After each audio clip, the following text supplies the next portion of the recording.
Bonjour à tous et bienvenue dans cette nouvelle vidéo de préparation à la certification Java, dans laquelle nous allons parler de l'API IOStream. L'API, c'est toutes les classes qui sont dans java.io et qui nous permettent de manipuler les streams. On va regrouper toutes ces classes en 4 catégories. Les classes qui permettent de faire de la lecture de fichiers binaires, donc input stream, file input stream et buffered input stream. On aura aussi les fichiers qui permettent de faire de l'écriture dans des fichiers binaires, donc output stream, file output stream et buffered output stream.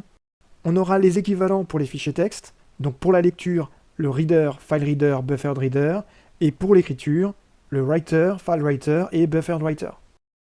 Petite question pour tester vos connaissances, sachant que toutes ces méthodes existent, lesquelles se trouvent dans la classe file input stream. File input stream, donc on est sur du input stream et ça concerne du binaire.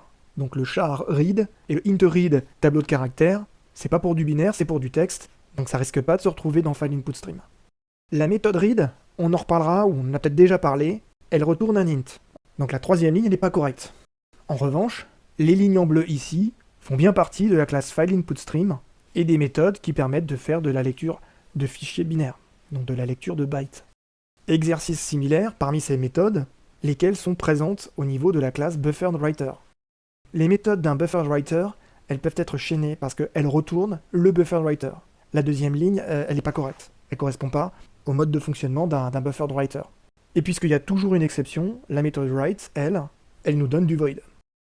On va parcourir de façon un peu plus systématique. Là, c'est une entrée en matière. Parlons de la lecture de fichiers binaires. Pour la lecture de fichiers binaires, il faut connaître ces classes-là. On a la classe abstraite input stream. En dessous, on a les classes filles, file input stream, pour l'accès direct à un fichier, et buffered input stream, pour un accès bufferisé, avec le support des méthodes mark et reset. Le buffered input stream, il va, comme son nom l'indique, il va bufferiser la lecture, ça veut dire qu'il va conserver les éléments lus dans un cache, et parce qu'ils vont être en mémoire, on va pouvoir disposer de méthodes bonus pour relire ou pour revenir immédiatement à un certain niveau de lecture. On va pouvoir optimiser certains traitements. Pour la lecture des fichiers binaires avec input stream, la méthode importante, c'est la méthode read, et elle permet la lecture d'un byte. Elle renvoie -1 si la fin du stream est atteinte. Le truc important à voir pour la méthode read, c'est qu'elle retourne un int. Si je retourne un byte, je n'ai aucun moyen de faire la différence entre un byte que j'aurais lu dans un stream et la fin du fichier. Avec un int, j'ai plus de valeurs possibles, et c'est ça qui me permet de gérer la fin du fichier. On peut également lire directement plusieurs bytes avec cette méthode-là, et la méthode, elle va remplir un tableau de bytes. Cette fois, en retour de fonction, on va avoir dans le int le nombre de bytes qu'on a pu lire. On aura -1 si on n'a rien pu lire, à la fin du fichier.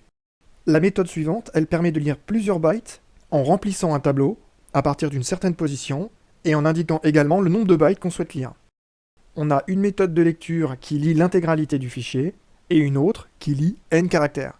Et ces deux méthodes, elles retournent un tableau de bytes.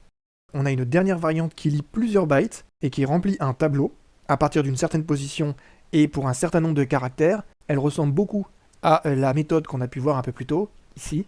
Donc on a certainement une petite subtilité entre les deux. Quand je vais voir la Javadoc, les descriptions des deux méthodes, elles se ressemblent vraiment beaucoup. Il y a peut-être une différence au niveau de la façon dont le stream est fermé. Là, je lis dans la Javadoc que pour le read n bytes, le stream il est asynchronously closed. Bon, petite subtilité que vous pourrez investiguer. Toutes ces méthodes-là, on les a pas dans les premières versions de Java, et pour Java 17, elles existent bien. Les input streams, ils implémentent closable, auto-closable, et donc ils possèdent une méthode close. Cette méthode close, elle peut émettre l'exception throws IOException. Autre particularité des input streams, ils prévoient la possibilité de marquer un stream pour reprendre la lecture à une certaine marque. On a la méthode markSupported qui nous renseigne sur la capacité d'un stream en particulier de gérer cette option. La méthode, elle n'émet pas d'IOException. On a aussi une méthode pour marquer le stream à une certaine position et on indique une limite en nombre de caractères qu'on va pouvoir lire après la marque. Et c'est donc sur ces caractères qu'on va pouvoir jouer la relecture. Et cette relecture, elle sera possible en utilisant la fonction reset, qui elle peut émettre une exception. Pour finir, InputStream, il définit des méthodes qui permettent de passer la lecture de n bytes directement. On les lit mais on récupère pas les valeurs, et ce sont les méthodes skip. Alors, file InputStream maintenant. La classe, elle redéfinit une partie des méthodes de InputStream, qui est une classe abstraite, mais on n'a pas de gros changements en dehors de ça. FileInputStream, il supporte pas mark et reset.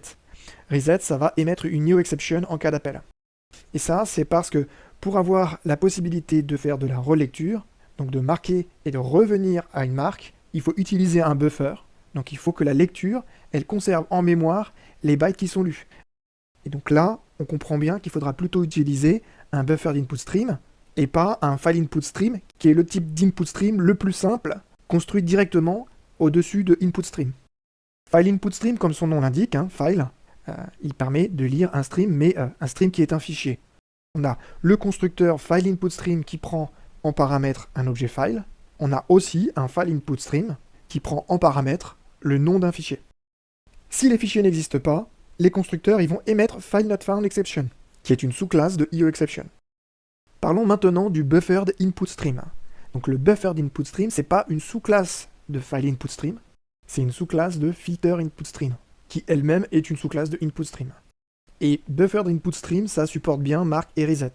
En tant que stream de haut niveau, on va le construire par-dessus un autre input stream. C'est pour ça qu'on a, au niveau des constructeurs, en paramètre, un input stream. Ces constructeurs, ils ne vont pas émettre d'exception. Passons maintenant aux output streams. Les output streams, ça va être l'écriture de fichiers binaires. On a la classe abstraite output stream, et sous cette classe, on a les sous-classes file output stream pour l'accès direct à un fichier. On a aussi le buffered output stream pour l'écriture optimisée par buffer. Tout ça, c'est le pendant de ce qu'on a vu pour les input streams. Cette fois, c'est pour de l'écriture et pas de la lecture. Avec les output streams, on écrit des bytes. Mais attention, la méthode write, elle prend un int. Souvenez-vous, pour la lecture, on retournait un int. Mais là, cette fois, on écrit des bytes. Et pourtant, la méthode write qui écrit un byte, elle prend en paramètre un int. Est-ce que c'est pour la beauté de la correspondance avec la méthode read de input stream? Ça, je sais pas. Comme pour tous les streams, on est sur du auto-closable. Donc on a donc une méthode close. Ça, on ne le répétera plus par la suite. C'est facile à retenir. Comme file input stream pour un input stream, on a file output stream qui redéfinit à minima les méthodes de output stream qui vont nous permettre d'écrire dans des fichiers. On a tous ces constructeurs-là qui prennent soit en entrée le nom du fichier dans lequel on veut écrire, soit un objet de type file, et on a aussi un second paramètre pour certains des constructeurs, et ce paramètre, il indique si on souhaite poursuivre l'écriture à la fin du fichier quand le fichier existe déjà ou pas. C'est important parce que le comportement par défaut d'un file output stream, en cas de fichier existant, ça va être de l'écraser. Donc si on ne peut pas perdre le contenu existant d'un fichier et qu'on veut le compléter en écrivant à la fin du fichier, il faut bien utiliser append à true. Buffered output stream, il ne dérive pas directement de output stream, mais via la classe intermédiaire filter output stream. On retiendra les constructeurs suivants. On n'a pas de EOException qui sont émises par ces constructeurs. Passons maintenant aux fichiers texte. Pour la lecture, on a les readers. La classe reader, elle est abstraite. Elle définit les méthodes markSupported, mark, reset et skip, dont on a déjà parlé. La classe, elle possède moins de méthodes qu'InputStream. On ne retrouve pas, par exemple, d'équivalent aux méthodes skipAndBytes, readAllBytes, readEndBytes. Et on a dit qu'on ne le répéterait pas, mais bon, reader, c'est autoclosable. Bien entendu, reader, ça fait la lecture de caractères, donc de char. Comme pour les input streams, la méthode read, elle retourne un int, et ça permet de détecter les fins de fichier. Mais attention, la valeur qui nous intéresse dans le int, c'est bien un char. Et là, on diffère de la lecture binaire, parce que un char, c'est pas sur un octet, mais sur deux. On a une méthode qui permet de lire plusieurs caractères d'un coup, en remplissant un tableau de char, et l'entier retourné, c'est le nombre de caractères lus. Dans Reader, on a aussi une méthode abstraite de lecture qui remplit un tableau de char à partir d'une certaine position et pour un certain nombre de caractères, et cette méthode, elle est abstraite. Toutes les méthodes qu'on vient de voir, elles peuvent émettre une EOException. Reader, ça possède une méthode ready qui indique si un stream est prêt à être lu. Passons aux sous-classes de Reader. Déjà, FileReader. FileReader, c'est pas une sous-classe directe de Reader. Entre les deux classes, on a un InputStreamReader. Alors, InputStreamReader, il est intéressant parce que c'est un peu comme un convertisseur de InputStream vers Reader. En fait, il va nous permettre de construire un Reader sur un InputStream, puisque au final, tout est lecture de bytes et de binaires. Avec le FileReader, on va introduire dans la danse la notion de encoding, donc de charset, et on aura en particulier la méthode getEncoding. Le FileReader, c'est pour la lecture de fichiers, mais si on veut faire de la lecture de stream text optimisée, on a besoin de buffer, et là, on utilisera le buffered reader. Buffered reader, Cette fois, c'est une sous-classe directe de Reader. Elle introduit deux nouvelles méthodes. Une méthode qui permet de lire une ligne complète dans un fichier. Donc attention aux terminaisons en fonction des OS. C'est la méthode readline. On a aussi une méthode qui permet de lire le fichier ligne par ligne via un stream. Sa curiosité, c'est qu'elle peut envoyer une unchecked IO exception, qu'on ne connaissait pas. Reader, c'est pour la lecture. Writer, c'est pour l'écriture. Donc Writer, ça permet d'écrire un texte dans un stream. FileWriter, il s'appuie sur Writer indirectement via Output Stream Writer pour réaliser donc de l'écriture dans un fichier et il n'introduit aucune nouvelle méthode. BufferWriter, lui, il va apporter une méthode newLine qui permet de passer à la ligne. Donc l'essentiel, il se trouve au niveau de la classe Writer et c'est parti, on va voir ça. Dans Writer, j'ai déjà les méthodes close et flush et ça, on les connaît déjà. Je peux faire de l'écriture unitaire via write. On a la méthode write qui permet de faire une écriture de plusieurs caractères à la fois. Une première variante qui prend en paramètre juste un tableau de caractères et la seconde qui prend un tableau de caractères avec aussi une position de départ et un nombre de caractères. Donc c'est juste une partie des caractères, donc un sous-tableau du tableau paramètres qu'on va écrire.